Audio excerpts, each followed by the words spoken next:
વેદાંતની પહોંચ ગરુડ જેટલી પહોંચ છે. વેદાંતની પહોંચ ગરુડ જેટલી પહોંચ હોવા છતાં હજુ વેદાંત પણ હાથ જોડી ગયા છે. વેદાંત કહે છે ભાઈ અમે જાણતા હતી નેતિ નેતિ કઈ ભેદ પુકારા, વેદો પણ ન ઇતિ કઈ અને હાથ જોડી ગયા કે ભાઈ અમે બ્રહ્મને જોયો નથી, બ્રહ્મને કોઈએ જોયો નથી, પૂરો જોયો નથી, જોઈ શકાય પણ નહીં. દાર્શનિકો થઈ ગયા, 6 દાર્શનિકો થઈ ગયા, 6 દાર્શનિકો થઈ ગયા. તમે હવે તો દાર્શનિક કોઈ છે નહીં, અત્યારે બધા જ્ઞાનીઓ છે, એટલે કે આ કથા કલાકારો. દાર્શનિકો 6 થઈ ગયા. પહેલા કપિલ ભગવાન થયા, એનું સાંખ્ય દર્શન. પછી બીજું પતંજલિનું યોગ દર્શન. પછી ત્રીજું કણાદ અને ગૌતમનું વૈશેષિક અને નૈયાયિક દર્શન. પાંચમું જૈમિનીનું પૂર્વ મીમાંસા. અને પછી વ્યાસનારાયણ ઉત્તર મીમાંસા, જેને આપણે બ્રહ્મસૂત્ર કહીએ છીએ. આ 6 દાર્શનિકોએ બ્રહ્મને જોયો. દાર્શનિક કોને કહેવાય? જેણે બ્રહ્મને જોયો છે, એકચ્યુઅલી જોયો છે. પણ તે પણ પાર્શલી જોઈ શક્યા છે, આંખોને જ જોઈ શક્યા. બ્રહ્મને આંખો કેવી રીતે જોવાય? તમારી બારીમાં જ જુઓ તો તમને તમારી બારીના કઠેરા જેટલું જ આકાશ દેખાય. તમે પેલા જ બારીમાં જુઓ, તેને જોયું ખરું, તમે આકાશ જોયું એ વાત ખરી, પણ આખું આકાશ કેવી રીતે જોવાય? આખું આકાશ તો કોઈ જોઈ શકે નહીં. તમારી બારીમાં તમે જુઓ, તમારા કઠેરાનું આકાશ દેખાય, પેલા બી જુઓ તો એના કઠેરાનું આકાશ દેખાય. એટલે આ 6 દાર્શનિકો, દાર્શનિક એને કહેવાય કે જેને બ્રહ્મનું એકચ્યુઅલ દર્શન થયું છે. અને જેવું એમને દર્શન થયું એવું એમણે લખી નાખ્યું છે. કપિલ ભગવાને સાંખ્ય દર્શન લખ્યું, પતંજલિ યોગ દર્શન, પછી વૈશેષિક નૈયાયિક દર્શનો, ત્યાર પછી જૈમિનીનું ઉત્તર મીમાંસા, પૂર્વ મીમાંસા. એ 6 દાર્શનિકો અત્યાર સુધી થઈ ગયા. અને એ દાર્શનિકોને બ્રહ્મનું સ્વરૂપ જેવું દેખાયું એવું એમણે લખ્યું. પણ દરેક જુદું જુદું જોયું. આકાશને કોઈ તમે તમારી બારીમાં જુઓ તો તમને લાગે કોઈ ઊંટના આકારનું કંઈક વાદળ દેખાય, પેલી બાજુ જુઓ તો કંઈક મને તો સૂર્યનારાયણ દેખાય, પેલી બાજુ તમે દેખો તો તમને બીજું કંઈક દેખાય. એટલે જેને જેવો દેખાયો બ્રહ્મ, એવો એને બ્રહ્મ લખી ચિત્રી માર્યો. એટલે 6 દાર્શનિકો મત જુદા પડે. 6 દાર્શનિક, કારણ કે આખો બ્રહ્મ તો જોવાય જ નહીં, તો બહાર નીકળતા જોવાય ને. બોલો, આખો સમુદ્ર કેવી રીતે દેખાય? માછલીને કહીએ, માછલી તે સમુદ્ર જોયો છે? તો કે ના, મેં નથી જોયો. હવે આપણે કહીએ તું એમ જ જન્મી છું, એમ જ જીવું છે, એમાં મરું છું, ત્યાં તું સમુદ્ર જોયો નથી? નામે નથી જોયો, મેં તો નામે જ આપ્યું. હવે ધારો મને એમ થાય કે લે હેડ નીકળ બહાર, હું તને માછલીને કહું ચાલ તને સમુદ્ર દેખાડું, તો માછલી સમુદ્રની બહાર કાઢું તો એ જીવિત ના કે મરી જ જાય, મરી જ જાય. પણ કદાચ ધારો કે જોખમ વેઠીને લઉં, મુય મરી જાય છે, તો ભાઈ 2 મિનિટ તો જોવે, બ્રહ્મને જોવે, સમુદ્રને જોવે. કદાચ એને 2 મિનિટમાં કાઢું તો પણ એ એટલાન્ટિક ઓશન જોઈએ, કોઈ એવડો મોટો એટલાન્ટિક ઓશન એ નાની આંખે જોઈએ કે તો મરી જાય. છતાંય જોખમ બેઠીને માછલીને બહાર કઢાય સમુદ્રની બહાર, બાકી બ્રહ્મની બહાર તો જગ્યા જ નથી, તમને ક્યાં કાઢે? એટલે બ્રહ્મની બહાર દાર્શનિકોએ બ્રહ્મને જોવાનો પ્રયત્ન કર્યો, પણ દાર્શનિકોને બ્રહ્મ આખો નથી દેખાયો. આ 6 દાર્શનિકોએ જેને જેવો બ્રહ્મ દેખાયો એવું એમણે વર્ણન કર્યું છે. એટલા માટે 6 દર્શન શાસ્ત્રો છે, એમાં બ્રહ્મના સ્વરૂપનું જુદું જુદું વર્ણન આવે છે. એટલા માટે જુદું જુદું, એટલે આપણે ઉડતા જો દાર્શનિકોનું વાંચવા જઈએ, 6 દર્શનો વાંચવા જઈએ ને તો આપણે ગૂંચાઈ જ જઈએ. અમારો આખો બચારો કહેતો હતો કે આ બધા એટલે આ 6 દાર્શનિકોએ ડખો કર્યો. આખો એવું કહેવાય કે આ દાર્શનિકો વાંચશો જ નહીં ને ડખો થશે વગર પાવનો, અને એમાં પડવા જેવું નથી. કારણ બધાને જેને જે અનુભૂતિ થઈ, હાથીને એક જોવે કીડી, તો કીડીને જેવો હાથી દેખાય એવું બોલે બચારી, આખો હાથી તો કંઈ જ જોઈ શકે. પણ છતાંય તે ભાગવતની અંદર 6 દાર્શનિકોને પાસ કર્યા છો, વ્યાસનારાયણે પાસ કર્યા. પાસ કેમ કર્યા હશે? 6 પાસ, 6 દાર્શનિકોના મતને પૂરેપૂરા એણે થ્રેસ આઉટ કર્યા છે, બહુ સુંદર રીતે ભાગવતની અંદર. Bhagavat is the encyclopedia of knowledge. ભાગવતથી આગળ કોઈ ચીજ નથી. ભાગવતને તો આપણે સાંભળ્યું જ નથી. આ તો બધા ભવાડા કરીને કાંસી જોડા કૂટીને ગયા છે અને ભગવાનના જબલા પહેરાયા છે અને ઘૂઘરા રમાડ્યા છે, બાકી કાંઈ ન મળે. ભાગવતની અંદર 6 દાર્શનિકોના મતને એટલા સુંદર રીતે એણે રજૂ કર્યા છે વ્યાસનારાયણે, અને 6 પાસ કર્યા. પાછા 6 દાર્શનિકો પાસ કેવી રીતે થયા એનું તમને એક બતાવું. તમે ધારો કે એક ટેબલ અહીં મૂકો, અને ટેબલ ઉપર હાથી મૂકો, હાથી ઉપર અંબાડી મૂકો, અંબાડી ઉપર રાજાને બેહાડો, અને પછી આજુબાજુ 6 છોકરાઓને ડ્રોઈંગની પરીક્ષા આપવા બેસાડો, ગોળ મોટો. 6 છોકરાઓ ડ્રોઈંગની પરીક્ષા આપવા બેસે તો 6ના ચિત્ર જુદા આવે. કોઈને ફ્રન્ટેજમાં હૂંડ આવતી હોય, કોઈને ફ્રન્ટેજમાં પૂંછડું આવતું હોય, કોઈને ફ્રન્ટેજમાં બૈડો આવતો હોય, પણ દરેકને angle of vision is different with all the 6 persons. No, 6 જણા પરીક્ષા આપવા બેઠા છે ગોળ, અને 6ના ચિત્ર જુદા આવે, બધાના ચિત્ર, છતાં 6 પાસ થાય, કારણ કે બીજા ચોરી નથી કરી એ લોકોએ. કપિલ ભગવાને પતંજલિમાં ચોરી કરી નથી લખ્યું, એને જેવું દેખાયું લખ્યું, એટલે દાર્શનિક કહેવાય. હું દાર્શનિક ના કહેવાઉં, કારણ કે મેં બ્રહ્મનું દર્શન નથી કર્યું, મેં તો જે ચોપડી વાંચ્યું છે, જે સાંભળ્યું છે એ તમારા આગળ બોલું છું. સ્વયં પોતાને મને પ્રત્યક્ષ અનુભવ નથી બ્રહ્મનો, મને બ્રહ્મનો અનુભવ નથી. હું દાર્શનિક ન કહેવું, દાર્શનિક એને કહેવાય કે જેણે બ્રહ્મને એકચ્યુઅલી જોયો છે અને જેણે જેવો જોયો એવો લખ્યો. તો કોઈ ચોરી નથી કરી. પતંજલિએ કણાદમાં ચોરી નથી કરી, કણાદે ગૌતમમાં ચોરી નથી કરી, ગૌતમે જૈનિમાં ચોરી નથી કરી, એકબીજા ચોરી નથી કરી, પણ દરેકને જે એંગલ ઓફ વિઝન જેનું હતું બસ એ એંગલથી એને જોયો અને જેવો જોયો એવો લખ્યો. આખો બ્રહ્મ તો દેખાય જ નહીં. અરે આખો રૂમે ના દેખાય. લો તમને આપણે આ એક જ રૂમમાં બેઠા છીએ બધા ભેગા, પણ મને જો પેલો ખૂણો દેખાય, તમને દેખાય? દેખાય છે તમને પેલો ખૂણો? મને દેખાય. મને પેલો ખૂણો નથી દેખાતો, તમને દેખાય છે. તો એક રૂમમાં બધા બેઠા છીએ, છતાં પણ our angle of vision is different, so we can not see the whole room. આખું આકાશ પણ તમને ના દેખાય. ઇન્ડિયાનું આકાશ તમને દેખાય? અહીંયા આગળ અત્યારે અહીંયા અમેરિકાનું દેખાય આકાશ. અમેરિકામાં વોશિંગ્ટનનું પૂરું ના દેખાય, આ ચિકાગોનું ના દેખાય. એટલે આખો બ્રહ્મ, the total expansion, the absolute expansion that is બ્રહ્મ, નો બડી કેન સી, નો બડી કેન સી. છતાં 6 પાસ કરી દીધા, પણ 6 છોકરાઓના ચિત્ર એક સરખા આવે તો દરેક 6 છોકરાઓનું ચિત્ર એક જ સરખું આવે, 6 ને પાસ થાય. 6 બેટાઓ ચોરી જ કરી છે. આપણે જે હું જે લખું છું આપણી એ ચોરી કરીને લખેલું કહેવાય. મારી થિયરી કરવાની ચોપડી પણ એ ચોરી કહેવાય. હું પોતાનો અનુભવ નહીં, પણ મેં જે ગીતામાંથી રામાયણમાંથી જે વાંચ્યું, જે સમજ્યો એ મેં તો લખ્યું. દાર્શનિક ન કહેવાય. દાર્શનિક તો જેણે બ્રહ્મના દર્શન કર્યા છે, એ બ્રહ્મના જેણે દર્શન કર્યા છે એ પણ પૂરો બ્રહ્મને સમજાઈ શક્યા નથી. એ પણ જોઈને બસ મુગ્ધ થઈ ગયા છે. યતો વાચો નિવર્તનતે અપ્રાપ્ય મનસા સહ, જ્યાં વાણી કુંઠિત થઈ જાય છે, વાણીનો વિષય નથી, એનું કમ્પેરિઝન ન કરી શકાય. એ બ્રહ્મને કેવી રીતે સમજાવવો? એ બ્રહ્મને આપણે સમજાવવો છે પાછો. આઈ shell try to see that we C બ્રહ્મ. એ બ્રહ્મને આપણે પૂરેપૂરો સમજવો છે. હજુ આપણી પાસે 3 દિવસ બાકી છે. ગુરુ, આજે તો શુક્ર, શનિ, રવિ, 3 દિવસની અંદર આપણે બ્રહ્મના સ્વરૂપને થ્રેશ આઉટ કરવું છે પૂરેપૂરું. એક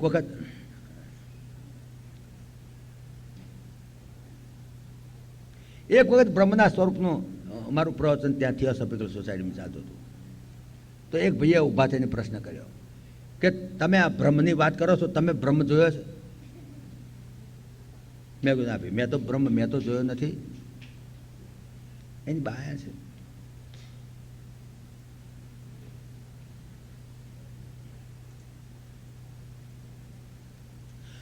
તો મને એમણે ડાયરેક્ટ સવાલ જ પૂછ્યો, તમે બ્રહ્મને જોયો છે? બ્રહ્મનું તમે વર્ણન કરો છો, તમે બ્રહ્મ જોયો છે?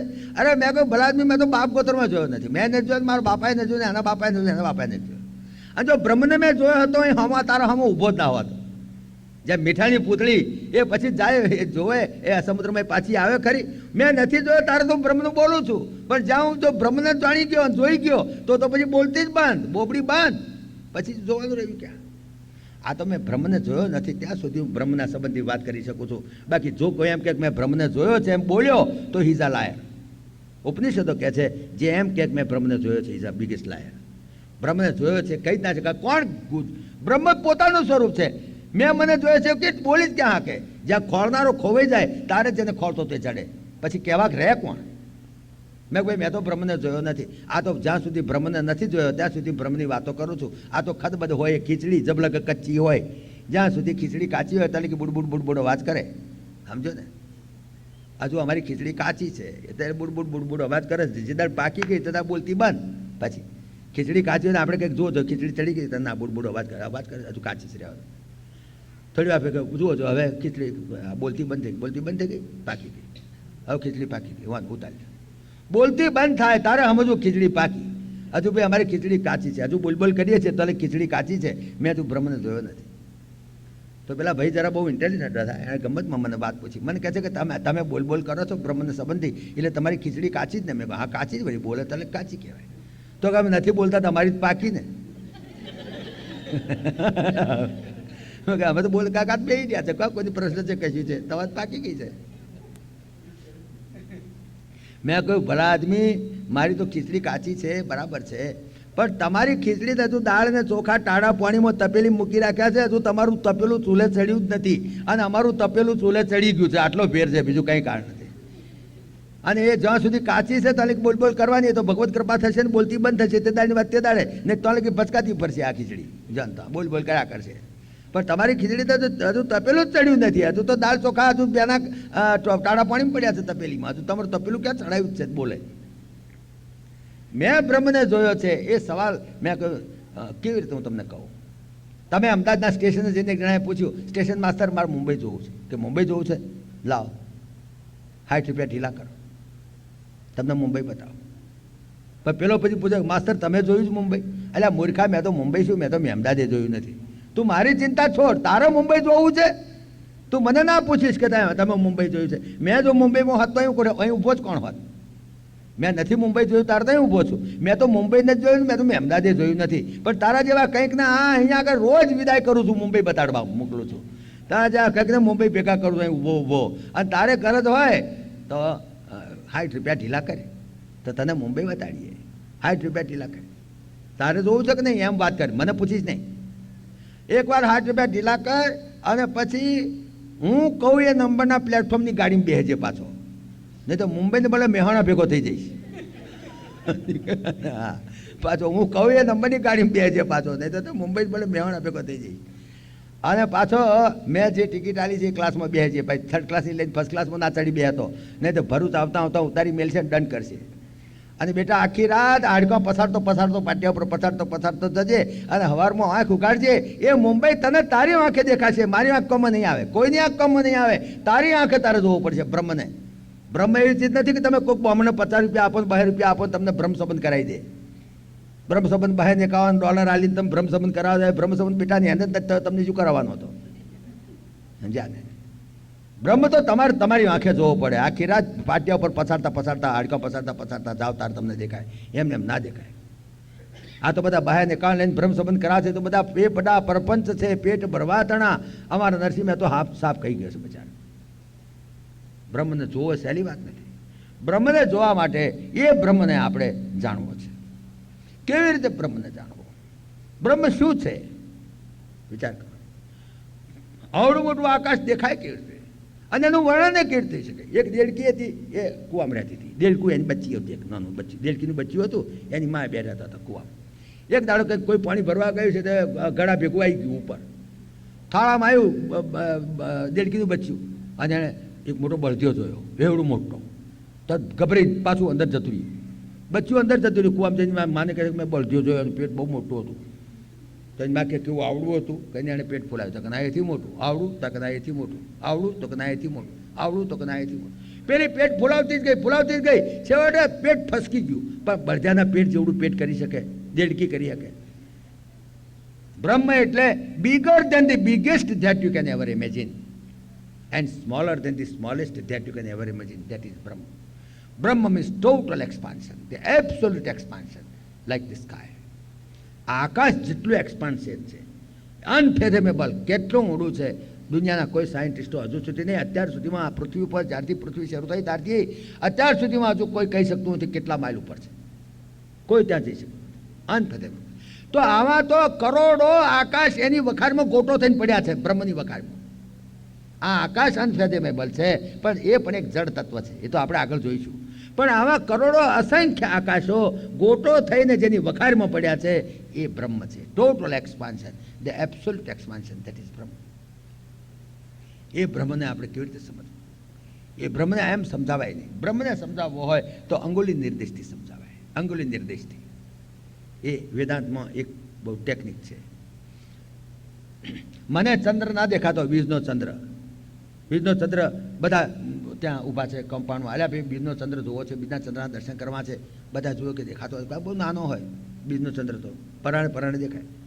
એમ એક જણ જોયું કે અમે જોયો આ રહ્યો, તો કે બતાવો મને દેખાતો. અરે આ તને દેખાતો આ રહ્યો. એક જણ જોઈ જાય. વશિષ્ઠ જેવા, વાલ્મીક જેવા, સંકાદિક ઋષિ જેવા એવા કોઈ બ્રહ્મને જોઈ ગયા. બીજના ચંદ્રને જોઈ ગયા, ભાઈ મેં જોયો ચંદ્ર આ રહ્યો, એવું દેખાય છે. ભગવાન મને દેખાતો, જો ભાઈ અહીં જ દેખાય છે, પણ નથી દેખાતો. નથી દેખાતો અહીંયા મારી પાસે, મારે હડતો આવે.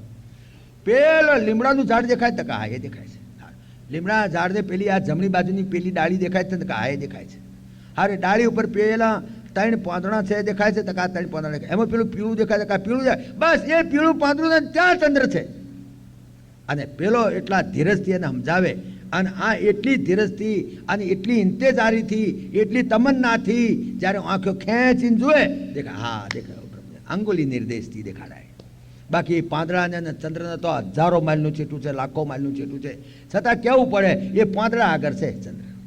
અને પાંદડા આગળ ચંદ્ર છે એ અંગુલી નિર્દેશથી બ્રહ્મને બતાવાય. એમ અંગુલી નિર્દેશથી આપણા શાસ્ત્રો અને સંતોએ બ્રહ્મના સ્વરૂપને અંગુલી નિર્દેશથી દેખાડવા પ્રયત્ન કરેલો છે, અથાગ પ્રયત્ન કરેલો છે. અને જે ગરજવાળા જે છે, જેને ઈચ્છા છે જાણવાની, જેને જિજ્ઞાસુ કહેવાય, એટલા માટે બ્રહ્મસૂત્રનું પહેલું વાક્ય છે અથા તો બ્રહ્મ જિજ્ઞાસા.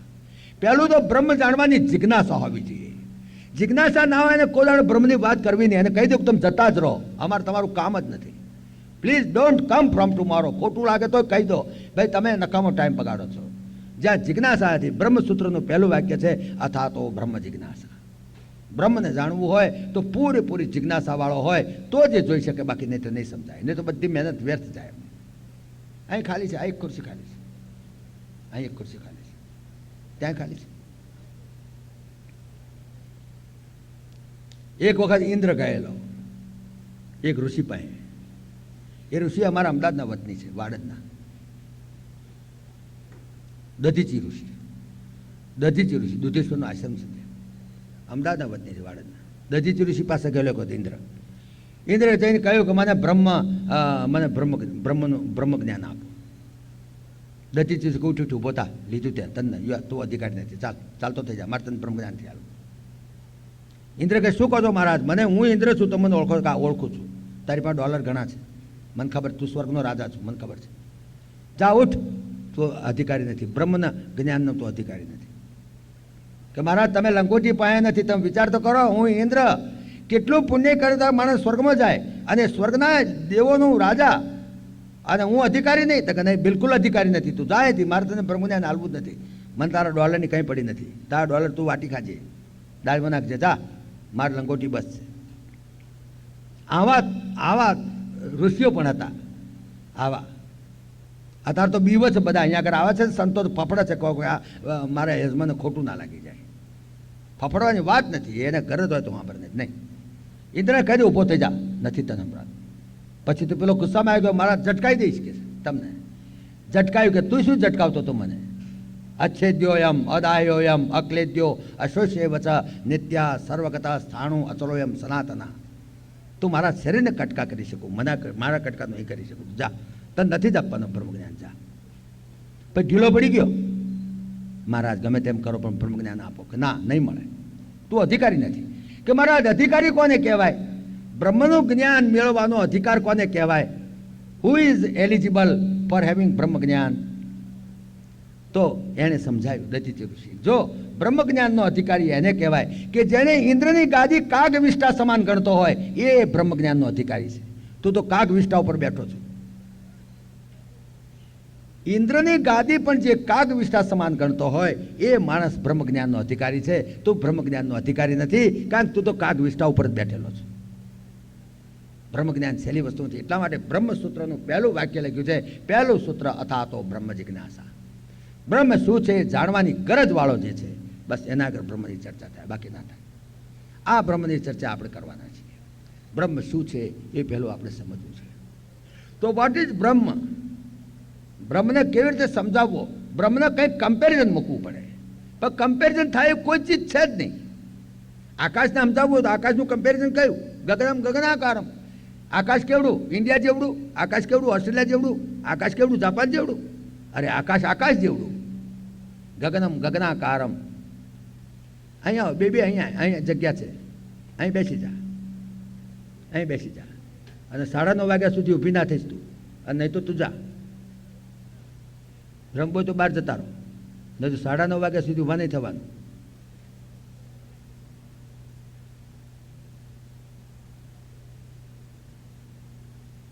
આ સિનેમા થિયેટર નથી. કેવી રીતે કમ્પેર કરો તમે? બ્રહ્મનું કમ્પેરિઝન ક્યાં થાય? આકાશનું કમ્પેરિઝન નથી કરી શકતા તમે. Can you compare particular thing? ભાઈ સમુદ્ર કેવડો? સમુદ્ર ટાંગાનિકા તળાવ જેવડો? સમુદ્ર મિશિગન તળાવ જેવડો? સમુદ્ર કોના જેવડો? નો કમ્પેરિઝન્સ. ગગનમ ગગનાકારમ સાગરમ સાગરોપમા. એમ બ્રહ્મનું કમ્પેરિઝન તો ના થાય. પણ just to give you some idea, કંઈક થોડોક આઈડિયા આવે એટલા માટે. જો કે જે કંઈ હું તમને એનો કમ્પેરિઝન આપીશ એ ટૂંકા જ પડવાના છેવટે, પણ જુદા જુદા કમ્પેરિઝન આપીને જુદી જુદી રીતે આપણે એને સમજવા પ્રયત્ન કરવો છે. એની how we want to know what is Brahma. તો એનું કંઈક કમ્પેરિઝન ક્યાંક તમને કલ્પના આવે એટલા માટે. ભાઈ સૂર્યને જુઓ તો તમને કંઈક કલ્પના આવે કે આવી કરોડો આંખોવાળો કેવો હશે. આ એક સૂર્ય જો આવો છે તો આવા સૂર્ય જેવી કરોડો આંખોવાળો એ કેવો હશે માણસ, એની તમે કંઈક કલ્પના કરી શકો. જો કલ્પના અધૂરી જ રહેવાની પણ છતાંય કલ્પના કરી શકો. એવી રીતે બ્રહ્મ શું છે એ જાણવા માટે આપણે પ્રયાસ કરવો છે. અને એવી રીતે કંઈક અધૂરા તો અધૂરા પણ કમ્પેરિઝન મૂકીને આપણે બ્રહ્મને જાણવું છે. તો બ્રહ્મ એટલે શું છે? That comes now the first question, vote is Brahma? બ્રહ્મ બ્રહ્મ નામનો કોઈ પુરુષ નથી. જો પહેલી વાત ચોખટ કરી દઈએ, તમે જે બ્રહ્મ માનો છો, જેને વેદો ઉપનિષદો બ્રહ્મ કહે છે, એને આપણા પુરાણોની અંદર એને પરમાત્મા કહે છે, એને જ પરમાત્મા કહે છે. એટલે બ્રહ્મ અને પરમાત્મા બે જુદી વસ્તુઓ નથી. એટલે તરત ચોખવટ થઈ જાય. નાઉ વોટ ઇઝ બ્રહ્મ? હવે બ્રહ્મને સમજાવવા માટે લેટ અસ ટ્રાય કે બ્રહ્મ નામનો કોઈ પુરુષ નથી, બ્રહ્મ નામની કોઈ સ્ત્રી નથી, બ્રહ્મ નામનો કોઈ દેવ નથી, બ્રહ્મ નામનો કોઈ દાનવ નથી, બ્રહ્મ નામનો કોઈ રાક્ષસ નથી, બ્રહ્મ નામનો કોઈ યક્ષ નથી, બ્રહ્મ નામનો કોઈ કિન્નર નથી, બ્રહ્મની કોઈ જાતિ નથી, બ્રહ્મ નર જાતિ નથી, બ્રહ્મ નારી જાતિ નથી, બ્રહ્મ નાન્યતર જાતિ નથી. બ્રહ્મ કેવો એમ કહો તોય ભાષાની ભૂલ, બ્રહ્મ કેવું એમ કહો તોય ભાષાની ભૂલ, બ્રહ્મ કેવી કહો તો પણ ભાષાની ભૂલ. બ્રહ્મ નર જાતિ નથી, બ્રહ્મ નારી જાતિ નથી, બ્રહ્મ નાન્યતર જાતિ નથી, બ્રહ્મનું કોઈ લિંગ નથી, બ્રહ્મ પુરલિંગ નથી, બ્રહ્મ સ્ત્રીલિંગ નથી, બ્રહ્મ નપુંસકલિંગ નથી, બ્રહ્મનું કોઈ નામ નથી. બ્રહ્મ નામ તો આપણે પાડ્યું છે, ખોટું નામ છે. બ્રહ્મનું નામ પણ નથી. નામ તો પાડ્યું એટલા માટે કે આપણે વાત કરવી હોય તો એની સંબંધી કંઈક વ્યવહારમાં તો નામ તો પાડવું પડે ને કશાકનું. નામ ના પાડો તો કેવી રીતે સમજાય, એની વાત કેવી થઈ શકે? મારે એક માણસની વાત તમને કરવી છે કે ભાઈ ફલાણા ભાઈ તમે ના જોયા, તમે પેલા ભાઈ શું નહીં આપણે સ્ટેશન પર મળ્યા હતા તો કે પણ કોણ? એટલે કેમ તમે યાર ભૂલી ગયા? તેદાર નહીં કંકોત્રી લખી તેને તેદાર આપણે તો લગ્નમાં આવ્યા હતા. અરે પણ કોણ? અરે કેમ તમે શું વાત કરો છો? તેદાર તમારા છોકરા માટે હિન્દી પેનો લઈને આવ્યા હતા. પણ કોણ? પણ કંઈ નામ ના દે તારે ખ્યાલ આપે કે મગનભાઈ, મગનભાઈ આ કાળી ટોપી જબ્બો રૂપાઈ. એટલે નામ પાડ્યા સિવાય તમે એની વાત ન કરી શકો. એટલા માટે વ્યવહારમાં નામ પાડવું પડે છે. એટલા માટે આપણા શાસ્ત્રોએ એનું નામ બ્રહ્મ પાડ્યું છે. બીજા શાસ્ત્રો ગમે તે નામ પાડ્યું હોય પણ આપણા ઉપનિષદોની અંદર એને બ્રહ્મ એવું નામ આપ્યું છે. બાકી બ્રહ્મનું નામ નથી, રૂપ નથી, ગુણ નથી, આકાર નથી. બ્રહ્મ કોઈ પુરુષ નથી, કોઈ સ્ત્રી નથી, કોઈ નર જાતિ નથી, નારી જાતિ નથી, નાન્યતર જાતિ નથી, કોઈ સ્ત્રીલિંગ પુરલિંગ નપુંસકલિંગ કાંઈ નથી. બ્રહ્મનું નામ આપણે પાડ્યું એટલા માટે કે આપણે વ્યવહારમાં એની સાથે વાતચીત કરીએ. વ્યવહારમાં તો વાતચીત કરવા માટે તો નામ પાડવું પડે દરેક વસ્તુનું, નહીં તો વાત કેવી રીતે થાય એના સંબંધી. અમારે ત્યાં ઇન્ડિયામાં ગામડામાં છે ને તે હજુ પુરુષ સ્ત્રીને નામ દઈને નથી બોલાવતા અને સ્ત્રીઓ પુરુષને નામ દઈને નથી બોલાવતા ઇન્ડિયામાં. હો, અહીંની વાત જુદી છે. અહીં તો નામ દઈને બોલાવે છે, અહીં તો ટૂંકા કરીને બોલાવે છે. પણ હું તો ઇન્ડિયાની વાત કરું છું. હા, અહીં તો તમારે સારું છે બધું. હવે પુરુષ સ્ત્રીને નામ દઈને ના બોલાવે, સ્ત્રી પુરુષને નામ દઈને ના બોલાવે તો મુશ્કેલી થઈ જાય. મુશ્કેલી જ થાય જ પછી. હવે દાડો આખો દાડો એની સાથે જ વ્યવહાર રહ્યો એટલે પછી એનું નામ પાડે. પછી બૈરી બોલાવે તને કહું છું. હવે કહું છું એ ખોટું નામ છે, કહું છું કે સાચું નામ છે? એ કઈ રાશિ પ્રમાણે નામ પાડેલું છે?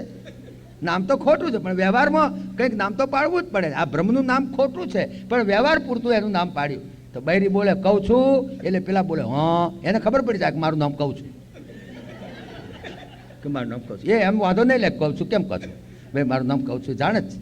અને પુરુષ પણ પાછો એને એ જ નામથી બોલાવે કહું છું. જો પુરુષ બોલે કહું છું તો બૈરી બોલે હા, જો બૈરી બોલે કહું છું તો પુરુષ બોલે હા, બંનેનું નામ કહું છું. અને બૈરી કે કહું છું તો છોકરા સમજે કે મારા બાપાને બોલાવે છે, છોકરા જાણી ગયા કે મારા બાપાનું નામ કહું છું. અને બાપા કહું છું બોલે તો છોકરા જાણી જાય કે મારી બાન બોલાવે છે, છોકરા ના બોલે વચમાં. કહું છું એ તદ્દન ખોટું નામ છે. કહું છું એ રાશિ પ્રમાણે નામ નથી. પણ વ્યવહારમાં લાવવા માટે કહું છું એ જેમ શબ્દનો પ્રયોગ થાય છે એવી રીતે બ્રહ્મનું કોઈ નામ નથી, કોઈ રૂપ નથી, કોઈ ગુણ નથી, કોઈ આકાર નથી, કોઈ એનું લિંગ નથી, નારી જાતિ, નર જાતિ, નાન્યતર જાતિ કાંઈ નથી, પુરલિંગ, સ્ત્રીલિંગ, નપુંસક લિંગ કાંઈ નથી. તો વોટ ઇઝ બ્રહ્મ? આ વાતને આપણે સમજીએ. Then what is Brahma? તો બ્રહ્મનું કંઈક કમ્પેરિઝન આલવું હોય તો વી can say Brahma means total energy, the absolute energy, that is Brahma. Brahma એટલે ચૈતન્યનો મહાસાગર, માત્ર ચૈતન્ય, total energy, the absolute energy. જે ચૈતન્યમાંથી ચૈતન્ય પ્રાપ્ત કરી અને સૂર્યનારાયણ પ્રકાશ આપી શકે છે. નહીં તો સૂર્યનો પોતાનો કોઈ પ્રકાશ નથી. સૂર્ય તો એક આમ તો લખોટો છે, ગોળો, બીજું કાંઈ નથી. જે ચૈતન્યમાંથી ચૈતન્ય પ્રાપ્ત કરી અને સૂર્ય પ્રકાશ આપી શકે છે, જે ચૈતન્યમાંથી ચૈતન્ય પ્રાપ્ત કરી અને ચંદ્રમાં શીતળતા આપી શકે છે, જે ચૈતન્યમાંથી ચૈતન્ય પ્રાપ્ત કરી અને પાણી ઠંડક આપી શકે છે, જે ચૈતન્યમાંથી ચૈતન્ય પ્રાપ્ત કરી અને અગ્નિ ગરમી આપી શકે છે, જે ચૈતન્યમાંથી ચૈતન્ય પ્રાપ્ત કરી અને હવા વાય છે, જે ચૈતન્યમાંથી ચૈતન્ય પ્રાપ્ત કરી અને તમામ ચૈતન્યવંતા પદાર્થો જે કંઈ ચૈતન્ય જગતમાં દેખાય છે, the sum total of all the energy of the whole universe, not only whole universe but thousands of universes, એ the total energy, that absolute energy, that reservoir of all energy, જે ચૈતન્યનો મહાસાગર, ચૈતન્યનો ઓઘ, દેટ ઇઝ બ્રહ્મ. બ્રહ્મ એટલે ચૈતન્યનો મહાસાગર. એ ચૈતન્યમાંથી જ બધાનું ચૈતન્ય છે અને એ ચૈતન્ય જેમાં જેમાં છે એ ચૈતન્ય તમને દેખાય છે. એટલે આ તમામ પ્રાણી, પદાર્થ, વસ્તુ, વ્યક્તિ બધું જે કંઈ ચૈતન્ય દેખાય છે, ચેતનવંતું જે દેખાય છે એ ચેતનવંતું દેખાય છે એનું કારણ એ ચૈતન્ય છે. પૃથ્વી ફરે છે અને ચંદ્ર, તારા, નક્ષત્રો ફરે છે અને આ જે જગતમાં જે કંઈક ક્રિયા ચાલી રહી છે, that is because of that energy inside. Without this energy everything is stop, finished. એટલે બ્રહ્મ means the total energy, the absolute energy, that is બ્રહ્મ. દાખલા તરીકે તમને આ ઇલેક્ટ્રિસિટી છે, ઇલેક્ટ્રિસિટી જે એનર્જી, પાવર હાઉસમાં ઇલેક્ટ્રિસિટી છે, power house is the reservoir of electricity, that you know. હવે એ ઇલેક્ટ્રિસિટી તમે જોઈ શકો દાડો? કોઈ દાડો જોઈ નથી, કોઈ ને. બી ઇલેક્ટ્રિકલ એન્જિનને તમારામાં બોલે ઊભો થઈ કે તમે ઇલેક્ટ્રિક જોઈ છે? બોલ. ઇલેક્ટ્રિસિટી પીળી હોય કે લાલ હોય? ઇલેક્ટ્રિકનો કલર તું જાણે છે? ઇલેક્ટ્રિક પીળી હોય કે લાલ હોય? તો કે મને ખબર નથી. એટલે ઇલેક્ટ્રિક કેવી લાગે? ખાટી લાગે, તીખી લાગે? ચાખી જોઈ છે? તો કે ના, મેં ચાખી નથી. એટલે ઇલેક્ટ્રિસિટીને ઊંઘી જોઈ છે? કેવી ઊંઘાય? તો કે ખબર નથી. તો તને બી ઇલેક્ટ્રિકલ એન્જિનિયર કોણે બનાવ્યો? તું બી ઇલેક્ટ્રિકલ એન્જિનિયરનું લેબલ લઈને ફરે અને બેટા ત્યાં જોયો જ નથી, તું ઇલેક્ટ્રિસિટી જ નથી, ત્યાં તું બી ઇલેક્ટ્રિકલ એન્જિનિયર તે જોઈ જ નથી. મેં ત્યાં સાંભળી છે ઇલેક્ટ્રિક કેવું બોલે? ના, સાંભળી નથી. આંખે જોઈ નથી લાલ છે કે પીળી છે, કાને સાંભળી નથી કે ગાય છે કે બોલે છે, નાકથી ઊંઘી નથી કે ગુલાબની સુગંધી છે કે મોગરાની સુગંધી છે, જીભથી ચાખી નથી તીખી છે ખાટી છે, સ્પર્શેન્દ્રથી સ્પર્શ પણ નથી કર્યો, કરો તો મરે. અને છતાંય ઇલેક્ટ્રિકલ એન્જિનિયર પોતાની જાતને કેવડાવે છે. That electric engineer, that reservoir of the electricity, that is power house. એ પાવર હાઉસમાંથી બધી ઇલેક્ટ્રિસિટી વહે છે. હવે ઇલેક્ટ્રિસિટી જે ઇન્સ્ટ્રુમેન્ટમાં દાખલ થાય એ ઇન્સ્ટ્રુમેન્ટના ગુણધર્મ પકડે છે. ઇલેક્ટ્રિસિટીનો ગુણ શું? ઇલેક્ટ્રિસિટીનો કોઈ ગુણ નથી. બ્રહ્મનો શું ગુણ? બ્રહ્મનો કોઈ ગુણ નથી. બ્રહ્મ નિર્ગુણ છે.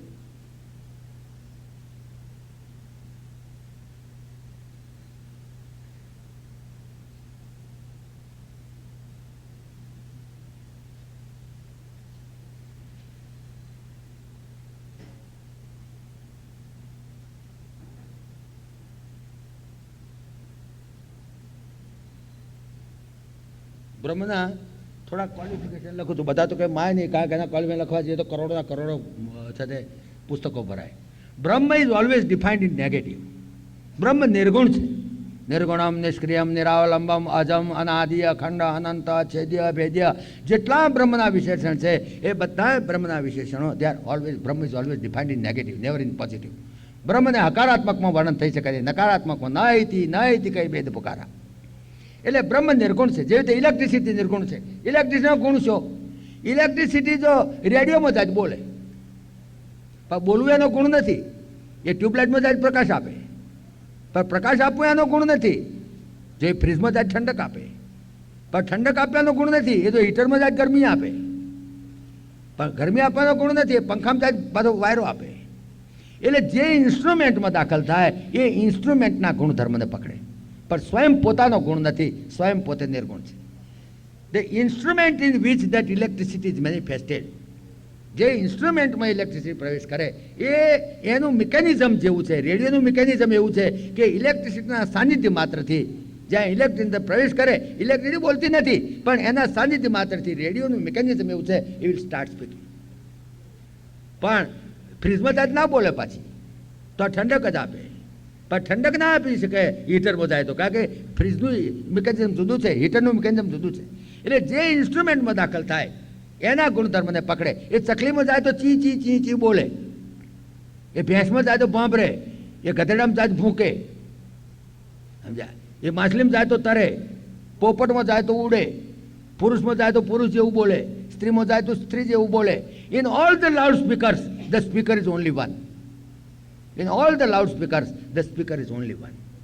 એ એનર્જી જેમાં પ્રવેશ કરે પણ પોતાની કોઈ ઇન્દ્રિય નહીં, તમામ ઇન્દ્રિયોને સર્વેન્દ્રિય ગુણાભાસમ સર્વેન્દ્રિય વિવર્જિતમ. એ કાનમાં જાય તે સાંભળી શકે. જો એનર્જી ના હોય તો કાન સાંભળી શકે નહીં, આંખ જોઈ શકે નહીં, નાક સૂંઘી શકે નહીં. પણ એ energy, that energy has no કાન, નો નાક, નો ઇન્દ્રિય. એને કોઈ ઇન્દ્રિય નથી. પણ જે ઇન્દ્રિયમાં પ્રવેશ કરે એ ઇન્દ્રિયોના ગુણધર્મને પ્રકાશિત કરે.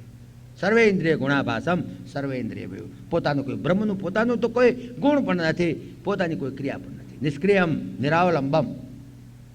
જે ઇન્દ્રિયમાં પોતાની કોઈ ઇન્દ્રિય નહીં, સ્વયં પોતાનો કોઈ ગુણ નહીં, અને સ્વયં પોતાનો ગુણ નહીં માટે નિર્ગુણ. બ્રહ્મ ઇઝ નિર્ગુણ.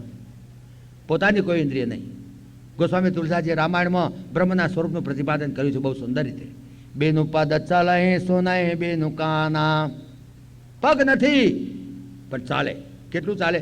સૂર્યનારાયણ નહાડે એટલું ચાલે. સૂર્યનારાયણ પણ જેથી થાકથી દોડે એટલું ચાલે. પગ નથી પણ કોઈને ન પોકી શકાય, સૂર્યનારાયણ પણ ન પોકી શકે એટલી ઝડપથી દોડે. બેનું પદ ચાલે સોનાએ બેનું કાના. કાન નથી પણ બધું સાંભળે. કાન નથી, બ્રહ્મને કાન નથી, ઇન્દ્રિયો નથી, આકાર નથી, નિરાકાર છે, પણ છતાં બધું સાંભળી શકે, બધું સાંભળે. ચીંટી કે પગ ગુંજર પર આજે વો ભી સાહેબ સુનતા હૈ. ચીંટી કે પગ, કીડી જોઈ છે ને તમે? કીડી, કીડી કેવી હોય? બહુ નાની. મેં જોઈ છે કીડી. કીડી તો તમે બધા જોઈએ છે. કીડીના પગ તમે જોયા છે? મેં નથી જોયા. કોઈક દાડે કીડીને ઝાલીને ઊંધી પાડીને જોજો. કીડીને પગ દોડતી હોય ત્યારે ખબર પડે પગ છે એને. તો કીડીના પગ કેવડા છે? એ કીડી કોક દાડો ચોકસી બજારમાં જાય અને એને પગે પહેરવા માટે ઝાંઝર લાઈન પહેરે અને પછી કીડી ભાઈ છમક છમક હેડે તો એ અવાજ પણ પરમાત્મા સાંભળે. ચીંટી કે પગ ઘૂંકર બાજે વો બી સાહેબ સુનતા હે. એટલે એને એટલી છે તે કે કેપેસિટી છે એને, એટલા એવા હરવા કોણ છે એના. બેનું પદ ચાલે સોનાએ બેનું કાના, અને બેનું કર્મ કરાય બેધી નાના. હાથ નથી પણ બધા કર્મ કરે. આનંદ રહિતા સકલ રસ ભોગી, બેનું બાણી બકતા બળ જોગી. આનંદ રહિત સકલ રસ ભોગી. મુખ નથી પણ બધા જ રસને ભોગવે. રસોવય સહ, રસોવય રસ સ્વરૂપ પરમાત્મા. અમારે ત્યાં ડાકોરો બધા ભજન ગાય છે. રસ ભીના રાય રણ છોડ વસ મારા રુદિયામાં, એમ બધા રસ ભીના ભગવાન રસ સ્વરૂપ. બેનું પદ ચાલે સોનાએ બેનું કાના, બેનું કર્મ કરાય બેધી નાના. આનંદ રહિત સકલ રસ ભોગી, અને બેનું બાણી બકતા બળ જોગી. વાણી નથી પણ બધું બોલી શકે. તાનું બેનું પરસ નયન બેનું દેખા, અને રસઈ ગ્રાણ બેનું બાસ અશેખા. તાનું બેનું પરસ, શરીર નથી પણ બધાને સ્પર્શ કરે. તનું બેનું પરસ નયન બેનું દેખા, આંખ નથી પણ બધું જ જોઈ શકે, બધું જ જોઈ શકે. તનું બેનું પરસ નયન બેનું દેખા, અને રસઈ ગ્રાણ બેનું બાસ અશેખા. નાક નથી પણ બધી જ સુગંધી લઈ શકે. એક કે એક ઇન્દ્રિયને હોવા છતાં તમામ ઇન્દ્રિયોના ગુણધર્મને પકડી શકે.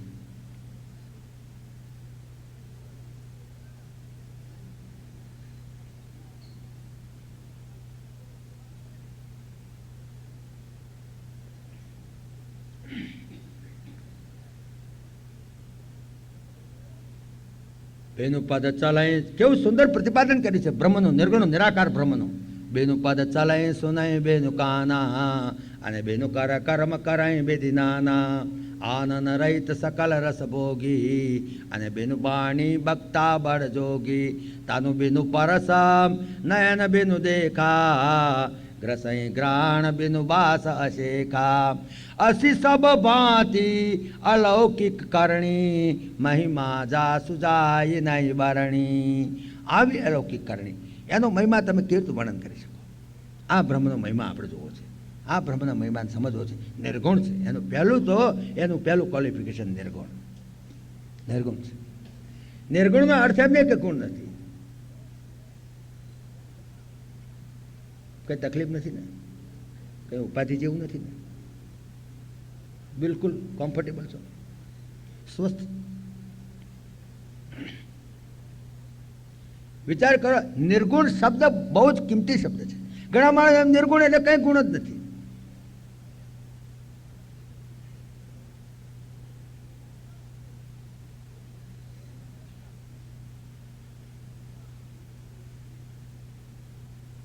માજી કે આક્રમણ છે કે પેલી બાદ જોઈ રહ્યા છે કે આક્રમણ છે એમને. આ પેલા માજી તમે જોડે બેઠા છે, બહુ આક્રમણ છે. એ બેન સામું જોઈ રહ્યા છે તમારે. હા એટલે કહું છું કે આક્રમણ હોય તો તમે કહો એમ. હા એટલે કહું છું. હા એટલે આક્રમણ છે તો એમ કે એટલે મેં કહ્યું તમે સ્વસ્થ નથી, મને એવું લાગ્યું. પણ હવે સ્વસ્થ છો? સ્વસ્થ ના હો તો તમારે ઘેર જવું જોઈએ. વાંધો નથી ને? તો એ માજીને કોક મારો હમ જોઈ રહે.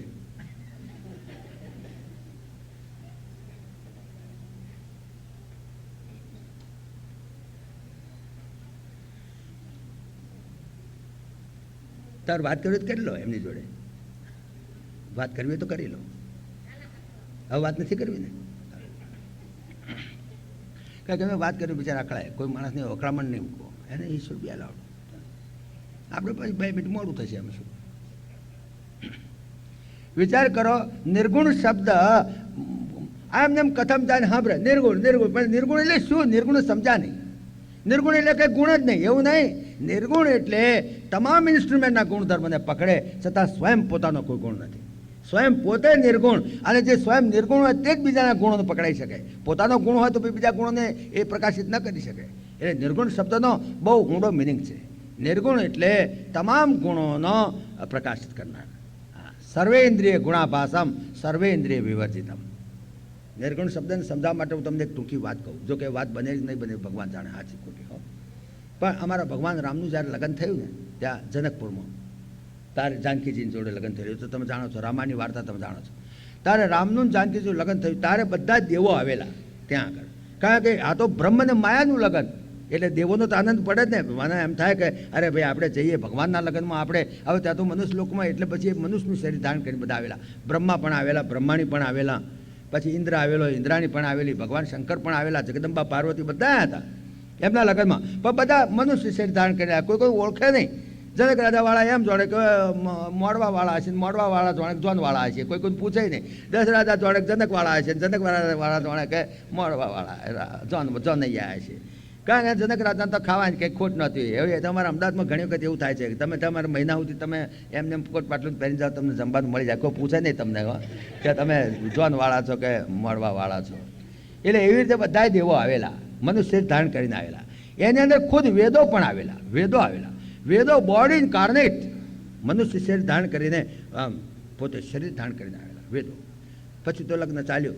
લગ્ન તો રાતનું હતું, લગ્ન પતી ગયું, હસ્તમેળાપ થઈ ગયો, લગ્નની વિધિ પતી ગઈ. પછી બધાએ સ્તુતિ કરી ભગવાનની, ભગવાન રામની. જાણે કે બ્રહ્મ તો છે એટલે બધાએ સ્તુતિ કરી, શંકરે સ્તુતિ કરી, બ્રહ્માએ કરી, વેદોએ સ્તુતિ કરી. હવે વેદો તો સ્તુતિ કરે એ તો નિર્ગુણ નિરાકારનું જ પ્રતિપાદન કરે. વેદો તો નિર્ગુણ નિરાકારનું જ પ્રતિપાદન કરે, કારણ કે અસલ સ્વરૂપ તો એ જ છે. એટલે વેદોએ નિર્ગુણ નિરાકારનું પ્રતિપાદન કર્યું. નિર્ગુણમ, નિષ્ક્રિયમ, નિરાવલંબમ, અજમ, એ જે એમના ક્વોલિફિકેશન બધા બોલ્યા. લગ્ન પતી ગયું. પછી બીજે દાડે સવારમાં એવો રિવાજ છે કે પછી સાસુ જમાઈને કંસાર જમવા બોલાવે. એવો રિવાજ છે આપણે ત્યાં છે. એવો સાસુ બોલાવે જમાઈને કંસાર જમવા માટે.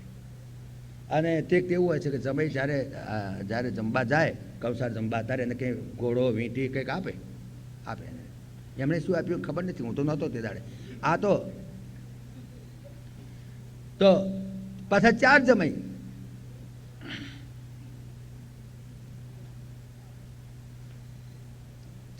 પાછા રામ, લક્ષ્મણ, ભરત, શત્રુઘ્ન 4 જમાઈ. હવે 4 જમાઈને જમવા બોલાયા અમારા સુનૈનાજીએ. અને બધા 4 જમવા બેહાડ્યા, કંસાર પીરસ્યો. પણ એવો રિવાજ હોય છે કે જ્યારે જમાઈ જમવા આવે ને ત્યારે જે કન્યાની બેનપણીઓ હોય તે આ જમાઈની મશ્કરીઓ કરે. પાછી એના જોડા હંતાડી દે. એ તો જે પરણ્યા છે ને ખબર હશે. હા, એના જોડા હંતાડી દે અને કંઈક એવું ગાળ્યો જેવું બોલે. તમારો બાપો તો આવો છો ને આવો છો ને તેવું છે બધું બોલે. પણ એ બધું ક્ષમ્ય છે, કંઈ વાંધો નહીં, પણ બોલાય એવો રિવાજ છે. તો રામ, લક્ષ્મણ, ભરત, શત્રુઘ્ન 4 જમવા બેઠા. અને પેલી છોડીઓ જે જાનકીજીની બેનપણીઓ હતી એમણે મશ્કરીઓ કરવા મળી. અમારા ભગવાન રામની. મશ્કરી શું કરવા માંડ્યા કે અમારો જનક રાજો બચારો બહુ ભોળો, એને જમાઈ ખોળતો ના આવ્યો. કોણ જાણે ક્યાંથી આવો જમાઈ ઉચકી લાયા. કારણ કે આ જમાઈ છે હંમેશા છોડી માટે જમાઈ ખોળવા જાય. બાપે એટલું ધ્યાન રાખવું જોઈએ ને કે જમાઈમાં કંઈ ગુણ ગુણ છે કે નહીં, કંઈ ગુણ છે કે નહીં. હવે એ તો એમણે જોયા જ નહીં કે ગુણ છે કે નહીં, અને અમે પૂછવાનું ભૂલી ગયા અને અમે ઉતાવળમાં હતા, અમને તો કંઈ ખબર નહીં. આ તો વેદોએ જ્યારે કહ્યું કે તમે નિર્ગુણ છો, તમારામાં એકેય ગુણ નથી, તારે આ તમારો ભંડો ફૂટી ગયો, તમારી પોલ બહાર પડી ગઈ કે તમે તો નિર્ગુણ છો. હા, અમને પહેલેથી ખબર હોત તો અમે આ લગ્ન થવા જ ના દેત.